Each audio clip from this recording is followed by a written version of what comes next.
Hello everyone, thank you so much for joining us here today. It's a great pleasure to welcome you to our second session in our week of webinars, Keeping Faith in the Climate. My name is Rachel and I'm the Faith Outreach Officer at Hope for the Future. Hope for the Future is a climate communications charity which works nationally to equip communities and individuals to communicate the urgency of climate change with their local politicians. We feel it is vitally important that MPs and constituents have rich and challenging conversations about the climate. And we also believe that local grassroots democratic engagement is an essential part of this.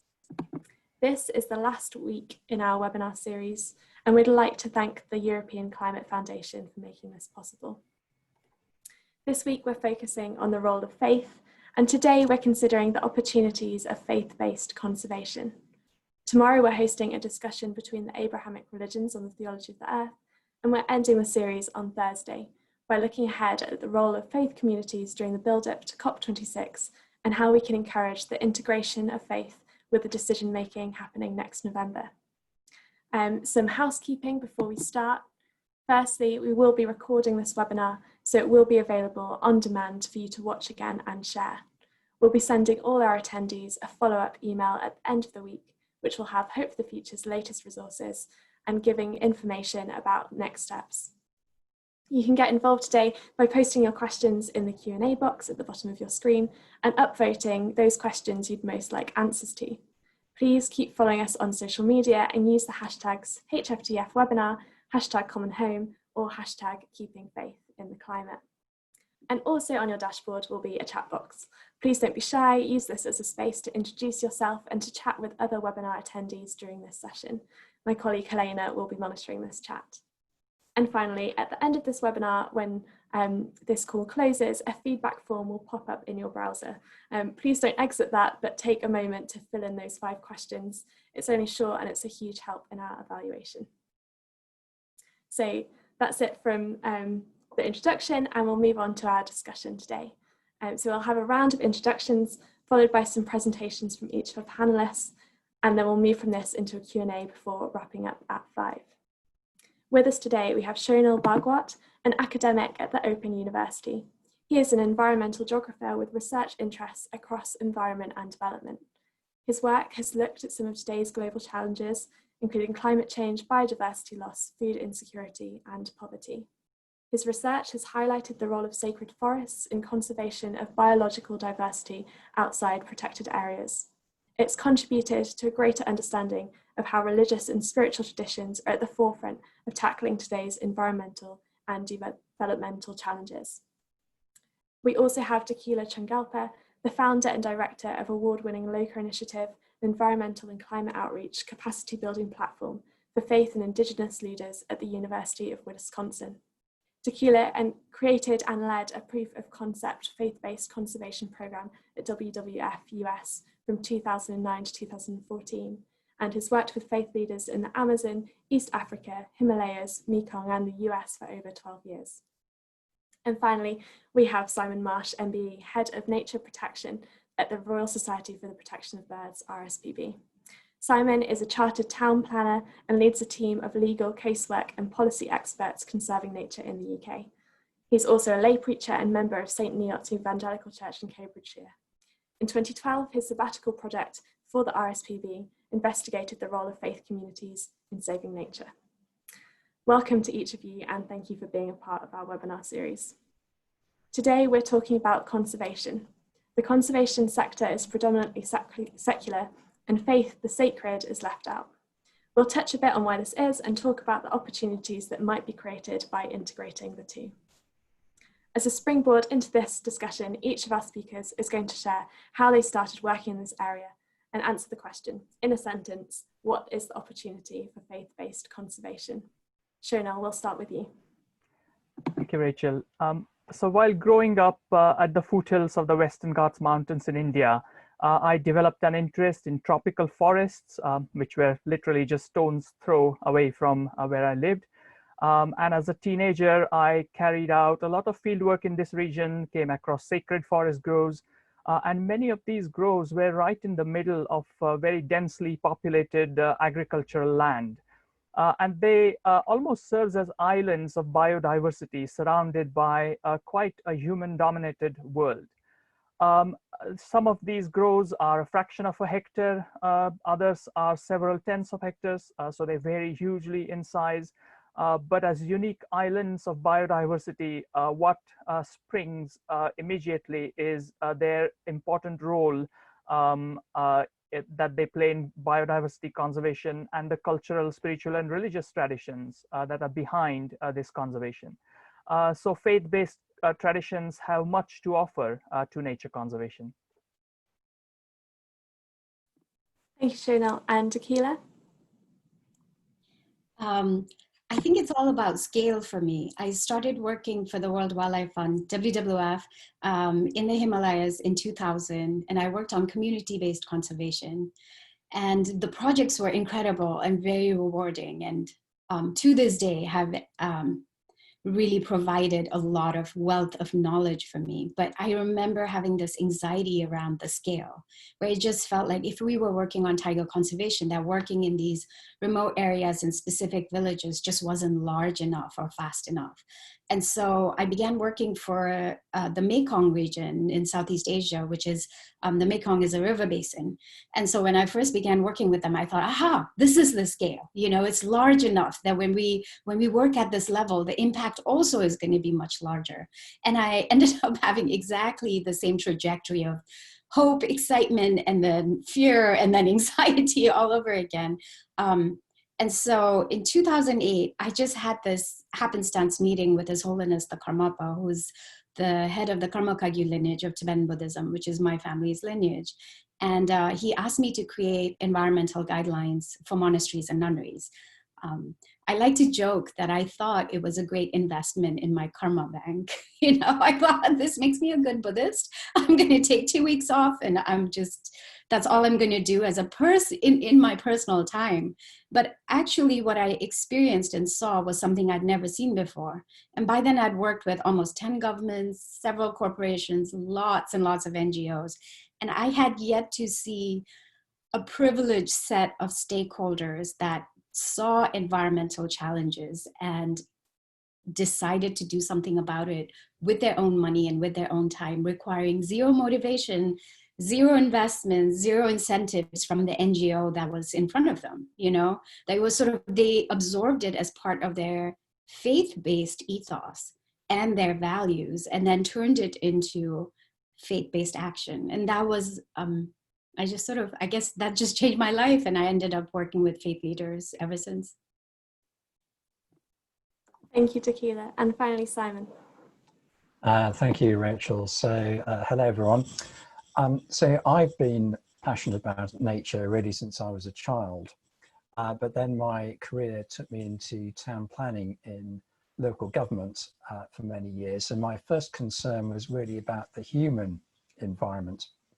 And it was only really when I came to work for the RSPB, the Royal Society for the Protection of Birds, 16 years ago, that I was in a privileged position to bring those two things together. And as a Christian, I've always seen that as a God-given mandate to be a good steward of creation.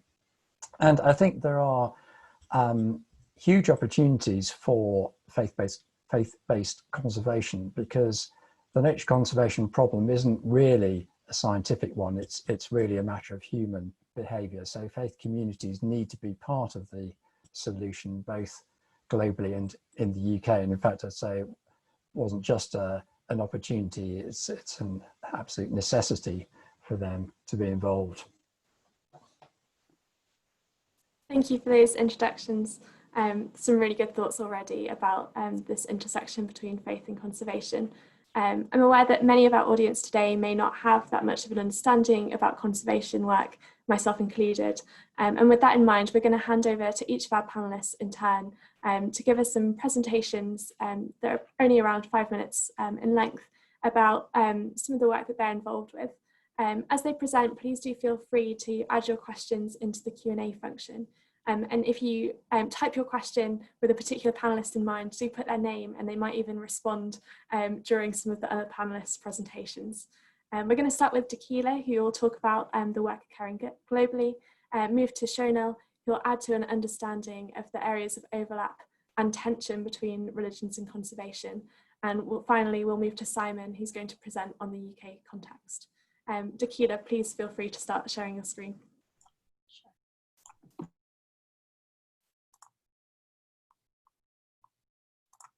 Oh, sorry, hold on. Let me try that again. There we go. So I think before I start the presentation, I just want to say, talk about conservation for a second. When we talk about conservation, what we mean is the act of conserving biodiversity.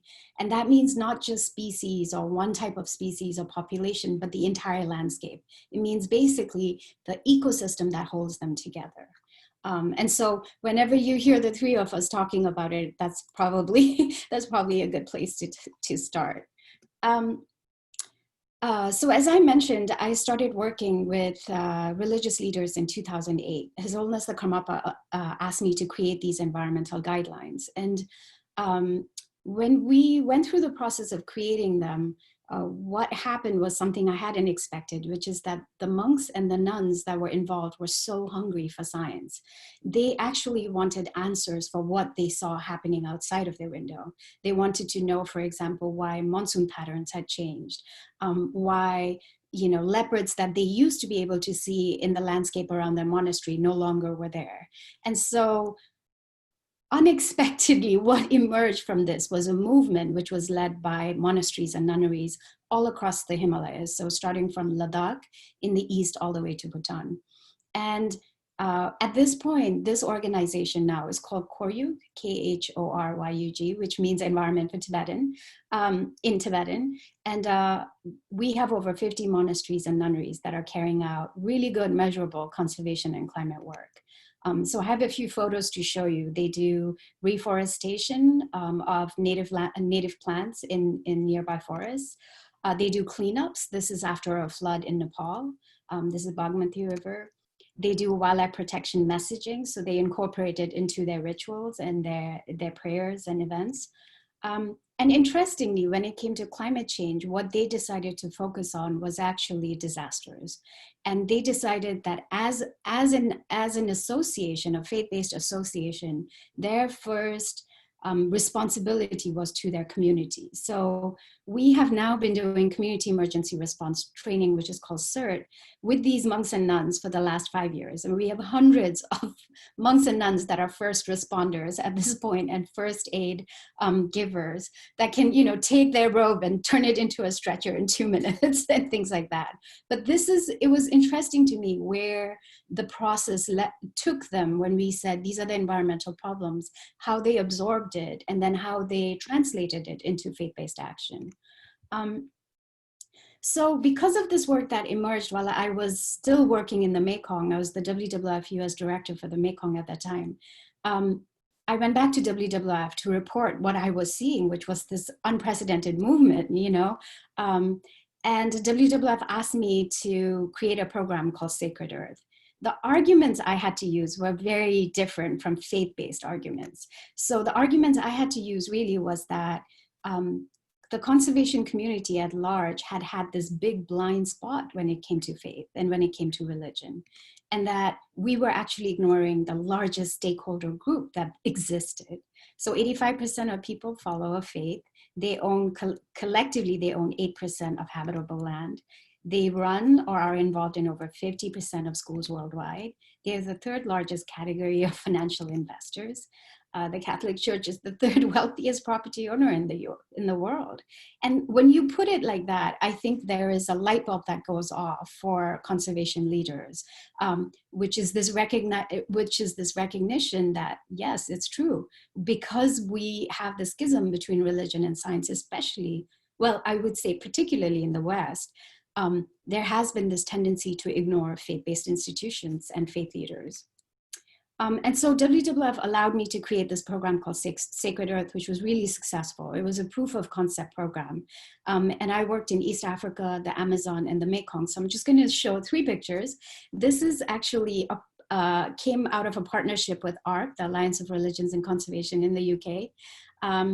And this is a gathering of 50 different African faith leaders from all different traditions coming together to talk about wildlife trafficking in Africa and the hemorrhaging of elephant ivory in particular that was happening in East Africa. So this is in Nairobi National Park, and what you're looking at is a spontaneous prayer gathering that is happening after a wildlife safari. And what emerged out of this was commitments from all 50 religious leaders on behalf of their faith institutions to message about ivory in particular and wildlife trafficking, and how this was this was a mandate, a faith-based mandate to protect animals. So because we did that on the demand side, what we ended up doing in the supplies, or what we did on the supply side, what we ended up doing in the demand side was going to Thailand, which was at that time the loophole. This is how all the ivory from Africa was entering China.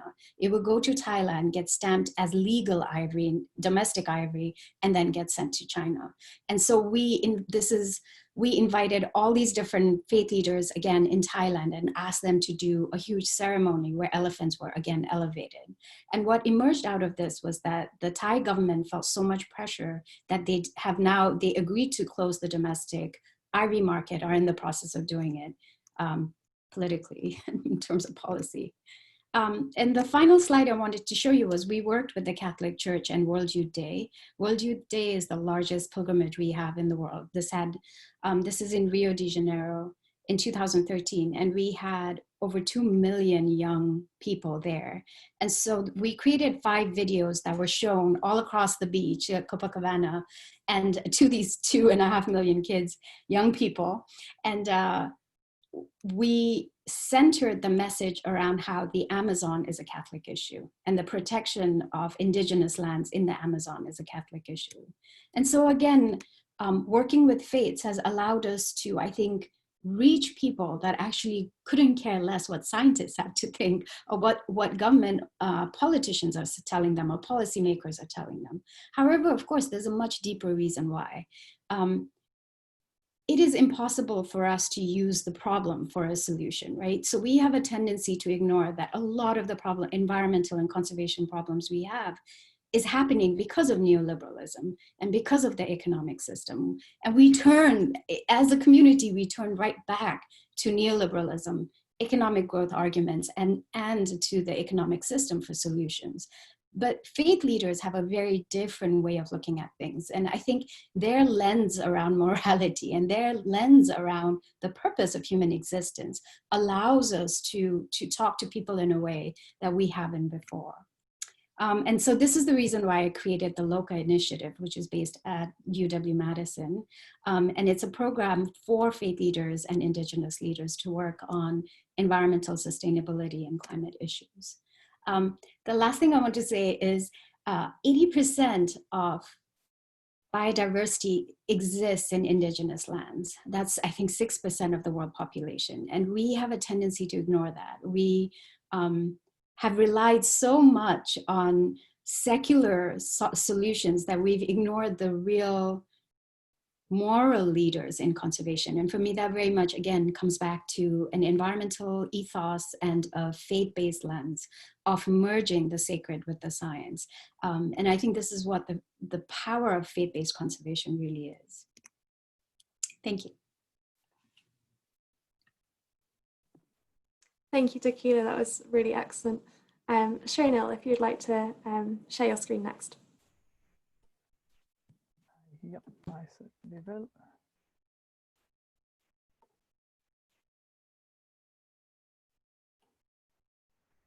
Great. I'm going to focus on opportunities and challenges for religion and conservation to work together.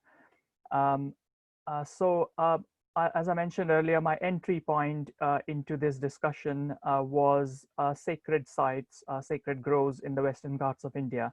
And when I started to look at the wider literature on this, I suddenly came across sacred groves everywhere in the world, and did a really kind of literature search that developed a better understanding of sacred sites around the world, highlighting their importance for conservation. so looking across the variety of sacred sites that exist, estimates vary between 5 and 15%, and these are about how much of Earth's land surface these sites cover. Some of them are tiny forests. They're very high in biocultural diversity still. Others are very large landscapes, such as sacred mountain peaks, and they also contribute to inviolate protected areas and conservation of biodiversity of a different kind. So it's a large spectrum of landscapes that we describe as sacred sites. What I want to suggest is that nature conservation has a moral agenda of its own. The purpose of nature conservation and a sort of mission around conservation is to attempt to save biodiversity. And there is a moral obligation towards other species that comes up time and again in the discussions that happen around conservation. And so the question that I'm going to pose is, how can we build bridges between nature conservation and its moral agenda, and religions and faith communities and the moral frameworks that they work with? This is not to say that there are no conflicts in the worldviews that each of these communities hold. Conservation is very sort of pragmatic, secular, and that's the driving force behind it, whereas religions are obviously working with the idea of sacred. Right there are differences in worldviews that might pose one of the challenges. There are conflicts between identities of people who follow different faiths, or people who follow faith and those who don't follow faith. And then there are divergent attitudes and behaviors. So there is a potential for conflict right there.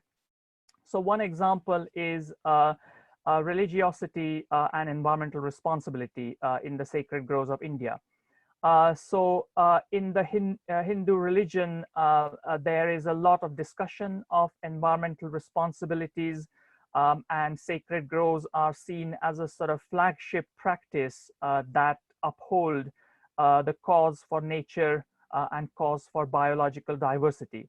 And yet, in practice, a majority of middle-class Hindus are environmentally irresponsible. So they would go to day trips in natural landscapes and litter the whole place without really realizing that there is dissonance between the practices that they observe and the ideologies that they uphold. So that is a recipe for conflict.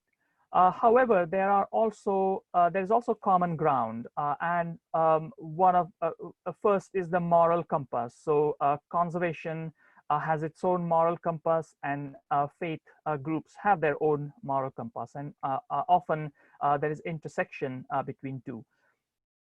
Faith groups offer, as Dekila was saying, a large proportion of the world's population who follow faith can potentially also have actions that are beneficial for conservation.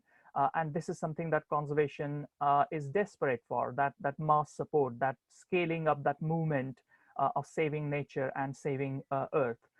And there are then community-based practices that are really important for conservation, because ultimately, as a unit, species as a unit can only be conserved if individuals and populations at a very local scale can be conserved.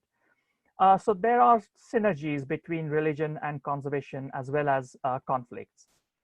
Over time, I think we have seen a convergence of religion and conservation. So if we go back to the 16th, 17th century, Charles Darwin's evolutionary theory of evolution came along in the 18th, 19th century, and that really challenged the Christian theology, which was upheld as a canon up until then.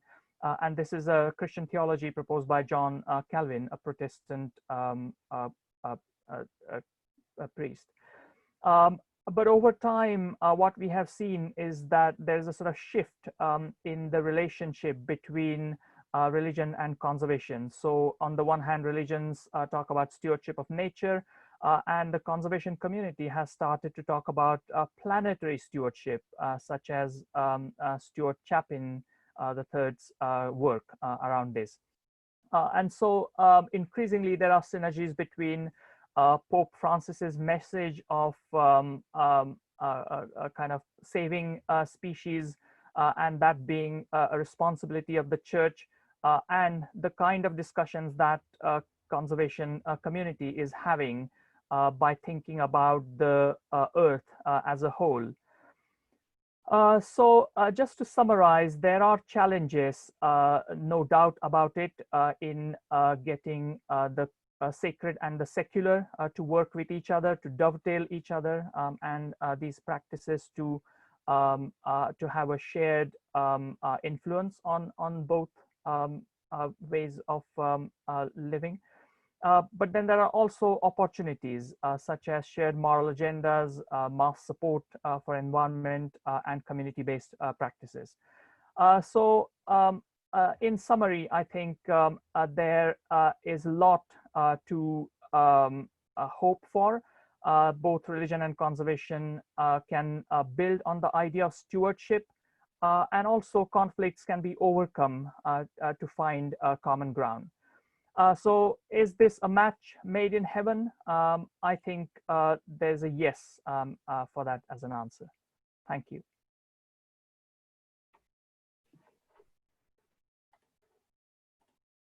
Chanel, you might just have to click and share screen.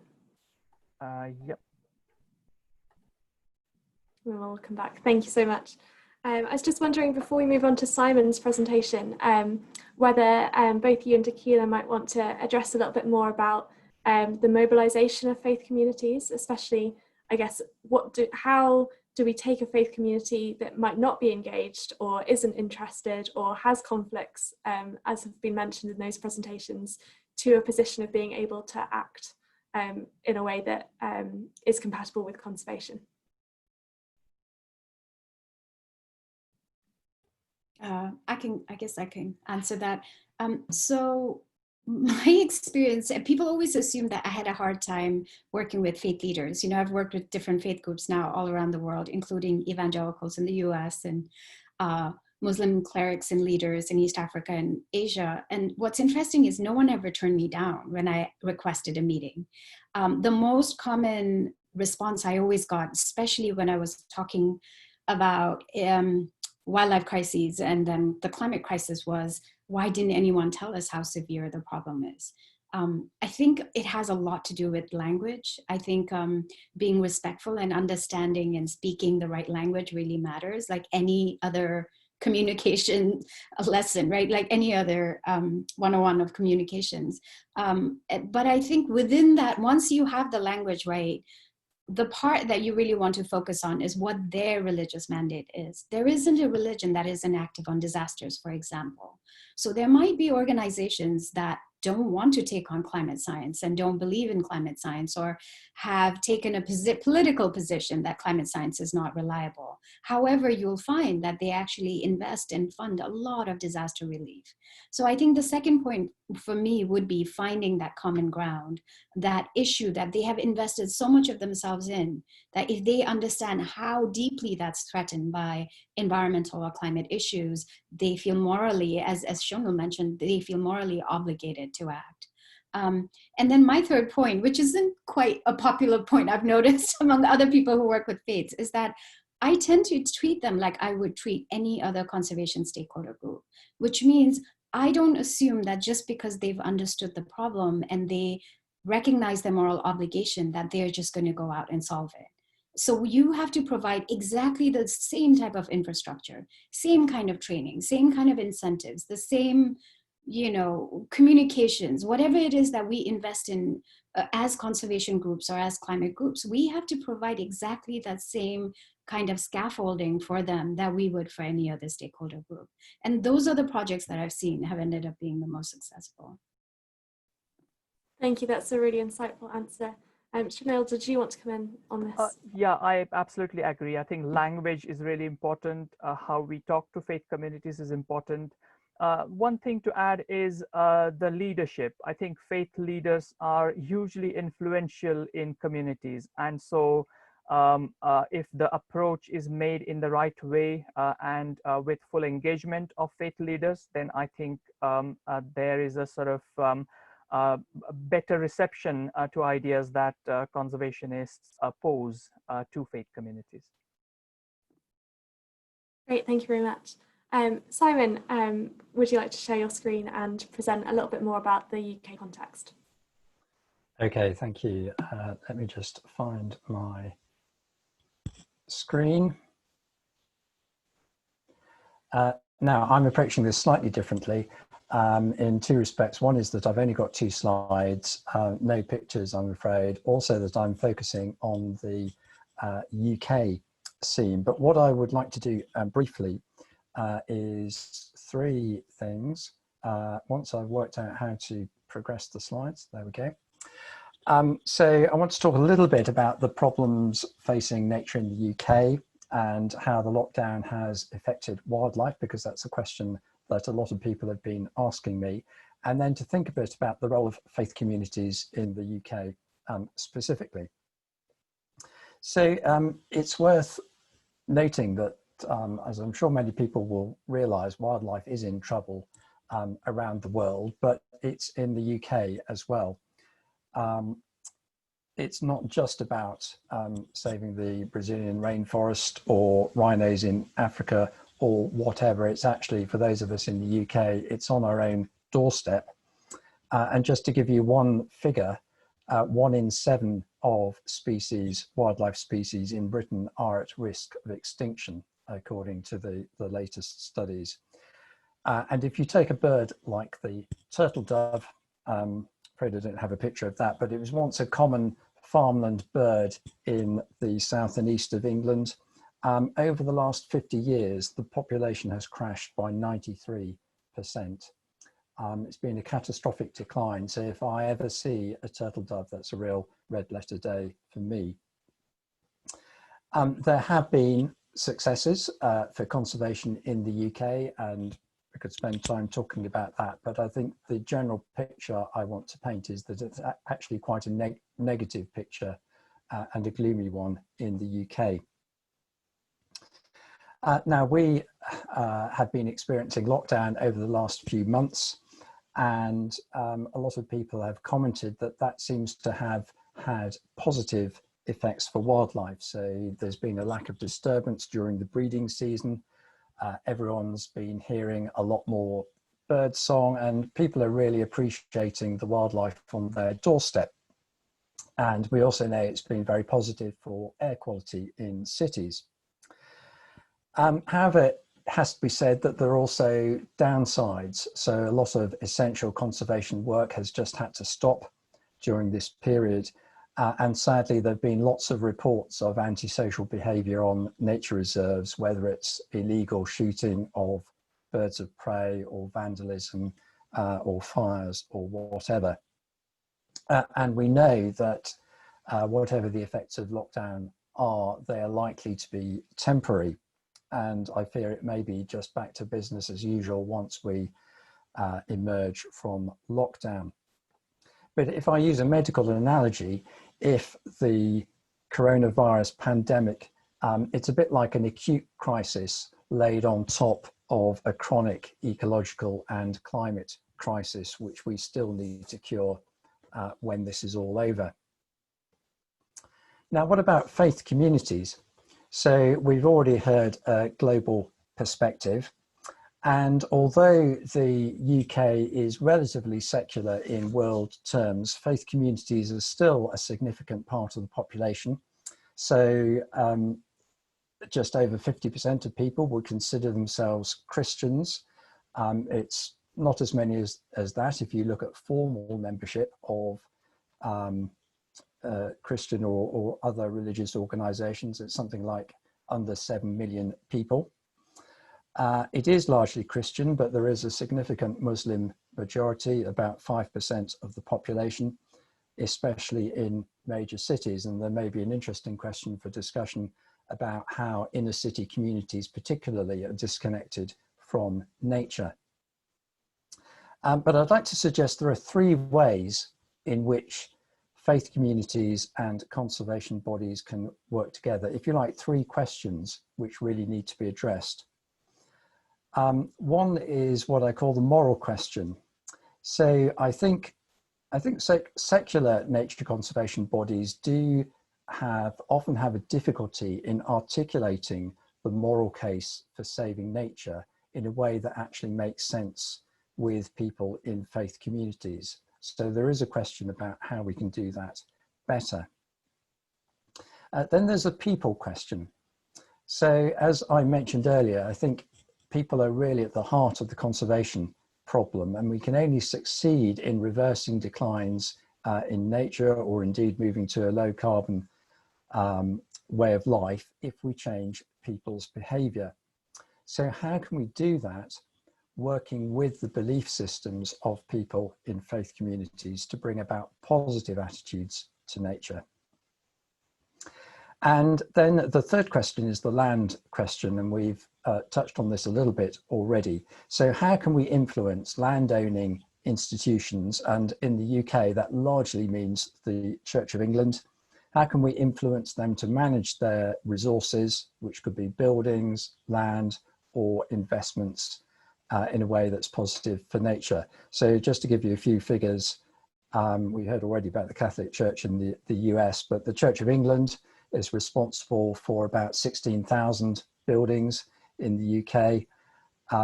There's an investment fund of over £8 billion, and they're responsible for 40,000 hectares or so of rural land. Now, there are already some good initiatives in this area.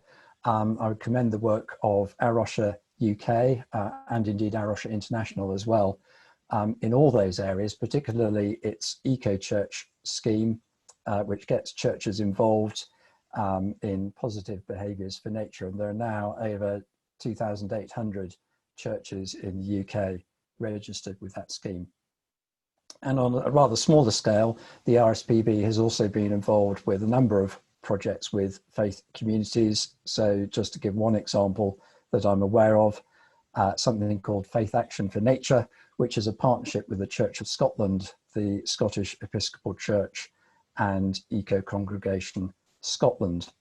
But I think in all those areas that I've talked about, there is more that could be done, and that may be an area for fruitful discussion in the Q&A.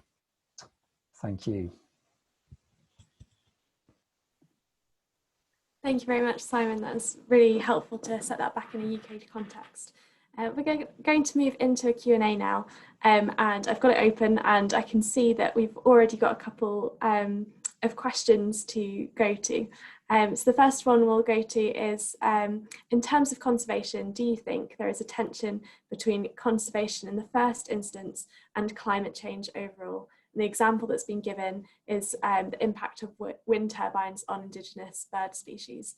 It's shown that I can see that you're ready to answer that, and then our other panelists can come in as well. Yeah, I'm happy to answer that. Yes, there is a tension between the goals of conservation and goals of climate change mitigation. And I think wind turbines being on the migratory path of birds is a huge problem. To my mind, I think it's a planning issue. So if countryside is planned and designed well, then some of these issues can be tackled. So there are also other renewable sources of energy in addition to wind turbines, and they can be put to good use where the positioning of wind turbines can actually hurt indigenous bird species. And Simon, do you want to speak to this? Yes, I'd love to come in on that one, because that's really my day job, dealing with those tensions. There are definitely tensions, and to give you an example, there's a massive rollout of wind power in the North Sea at the moment, and we know that's having quite a significant effect on bird populations in the North Sea, species like kittiwakes, which is a type of endangered seabird. And in fact, we've got to the point where you put any more wind turbines in the North Sea, it's having a really poor effect on those populations. But there are ways to try and reconcile these objectives. And a lot of the work that we're doing is trying to find positive solutions to locating infrastructure like wind turbines in ways which do least damage to nature. So a few years back, we did a report called Energy Vision, which actually tried to map that. And then the job is trying to persuade decision makers to take into account the needs of nature as well as climate change. So I'd say definitely a challenge, but there are solutions out there which can be adopted. Great, thank you. And we have a question that's been directed at Tequila. Freya says, Tequila, you mentioned Indigenous communities being very important in conservation, and I was wondering if you had any additional experience or insight on the ways in which traditional Indigenous faiths affect approaches to conservation. That's a great question, thank you. At the end of my presentation, I quickly showed an image that here we go, this image, but I felt I was running out of time. So this is Mount Kanchenjunga, which is actually a mountain in my region in Sikkim, and it's the third highest peak in the world, but most people have never heard of it. And the reason why most people haven't heard of it is because it's never been climbed. It's never been climbed because it's the living embodiment. It's the protective deity for 3 indigenous communities, including mine in the Himalayas.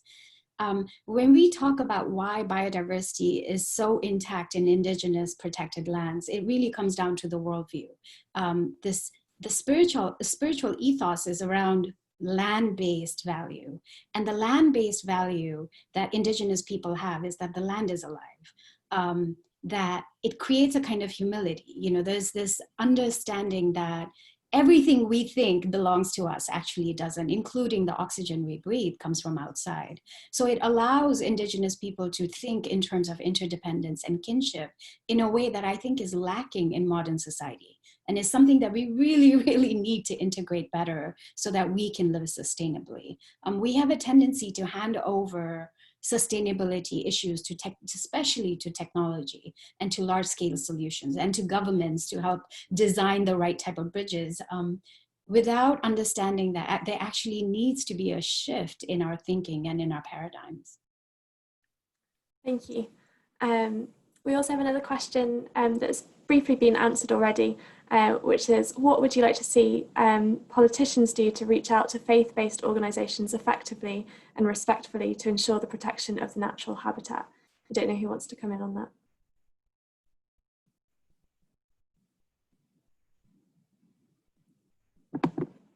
Perhaps it could also go with a broader question around the mobilisation of faith communities. And Simon, you mentioned in inner city areas as well. What would you suggest for faith communities based in areas where perhaps they don't have access to lots of land or biodiverse areas, but are nevertheless interested in conservation? Well, I would encourage them to get to engage with maybe a local NGO that might be able to help them. And we've had a number of projects, particularly in London, working with ethnic minority groups to get them out into green space and just to connect with nature in that way. And that's something that often there is public funding available to do. Just sort of going back to your other question, if I may, about politicians. So one thing that is often helpful is to do things in coalition with others. So obviously there are groups like Hope for the Future, but then there are also coalitions like the Climate Coalition, which engages a great many, I'm not quite sure how many organizations, maybe over 100 now, but that would certainly include faith groups as well as secular conservation bodies, which are actively engaged in lobbying politicians. So that's quite a good way for people to get involved. Thank you. Do either of our other panelists want to come in on that? I can use an example of how we worked with politicians, but it was more to apply pressure. So when I mentioned Thailand and how we worked on wildlife trafficking, that was during the CITES, which is the Convention of International Trade for endangered species. There was a huge CITES event that was happening in Thailand. And what we did was we timed the public campaign with faith leaders, Buddhist leaders, talking about how buying or selling ivory was could not be a Buddhist act. It inherently couldn't be a Buddhist act because it was so uncompassionate. We timed it right before the CITES convention and during the CITES convention. And by the end of the convention, the prime minister ended up making this declaration that they would close the domestic market. So there definitely are ways, as Simon mentioned, that you can work with the government. And then there are ways that you can pressure politicians and the government with faith-based alliances. Yeah, and I think that will be really relevant to our webinar on Thursday as well, looking at some of the work around COP26 and the role of faith communities there as well. We have another question from Emma. What resources or support do religious leaders need to maintain conservation practices after initial consultation with programs like Sacred Earth? Okay, I guess I'm going to answer that as well. There are a bunch of questions for Simon next. I think it's really important we don't leave them hanging. I would say consistency is the most important thing. Don't enter partnerships with faith leaders if you're not going to be in it for the next decade. They don't even think in terms of 3-year goals and 3-year timelines like NGOs do. They really think in terms of decades. And they have been burned many times before. My first year of reaching out to faith leaders is basically getting smacked around because they're so upset about other partnerships that have failed, other instances where they've been invited to cut the ribbon and then to leave instead of being part of the decision-making process. It happens so often for them. So whatever resources you can provide to them to support their work on conservation or climate has to be sustainable. And that has to be an obligation that we start with. And if we make that commitment to support them, it's the only reason why I left conservation and went to an education institution, because it became clear that to provide that type of capacity required a long-term commitment to education and capacity building, which NGOs, I mean, I think we're at a point where conservation NGOs really don't want to invest in capacity building very much anymore. That's a really interesting reflection about some of the ways that conservation programs work with faith communities. Thank you. Simon, we've got a question for you from Jemima Parker. She says, the COV have committed to be carbon neutral by 2030. What role can the Churchyards and Glebe play in this? How can biodiversity be included as a diocese strive to use their land to help meet their net zero carbon targets? That's a very good question. A couple of thoughts on that. One is, I think it would be great if the Church of England had a biodiversity target as well as a carbon target. I'm not entirely sure whether they do or not, but certainly the carbon target is the one that's had the headlines, because I think they are two different things. So I suspect that the role that Churchyards and Glebe can play in meeting carbon targets is probably fairly limited.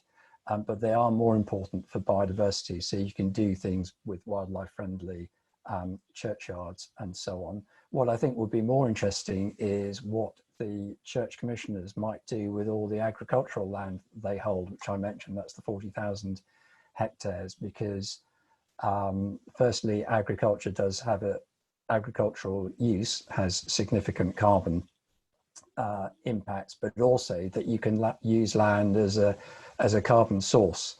So if it's peatland or grassland, that can be important in helping us to meet our carbon targets as well as our biodiversity targets.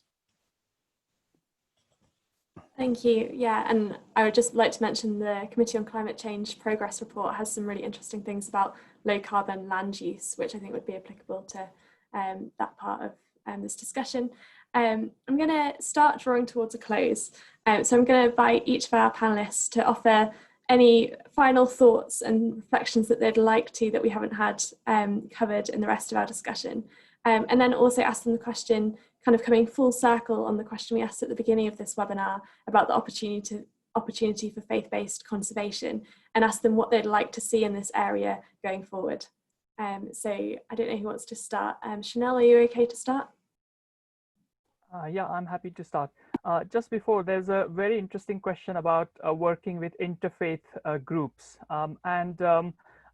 Just briefly want to respond to that by saying that, in fact, working with interfaith groups is a surprisingly pleasant experience in my experience, because I think when a group comes together with individuals from different faiths, they are already receptive to the idea of the need to find a common ground. So, you might think that people coming from different faiths might get into fights with each other, but in fact, they work well really together. And so working with interfaith groups is one of the joys of doing a real work that makes a difference.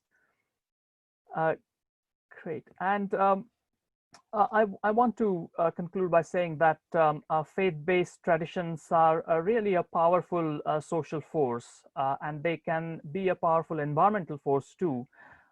These traditions are influencing a lot of good work at the grassroots, and that's exactly what conservation organizations are also keen on achieving. So there are real synergies between the work that each is doing, and that's a really hopeful message for the future. Thank you for that reflection. Simon. Okay, thank you. So I was just reflecting on the discussion about the importance of language, which I agree with my colleagues on the panel is very important to get right, and to communicate with leaders in faith communities is clearly crucial. I think, as I mentioned, I think that is something that a lot of secular bodies do struggle with. So for me, it's really key actually to get people within the individual faith community to be talking to the members of their community, because they, whether they're formal leaders or not, because they are the ones who are respected in that community. It's not necessarily even just within one faith, but if we just take the Christian church, there wouldn't be a great deal of point taking me as a member of an independent church, say, to a Catholic church, because I wouldn't have the authority that a Catholic would have, and vice versa. So I think that is key, to get the sources of authority that are respected within those communities, because you need to get the members on board. And that really links to my thought about what I would like to see faith communities doing moving forward.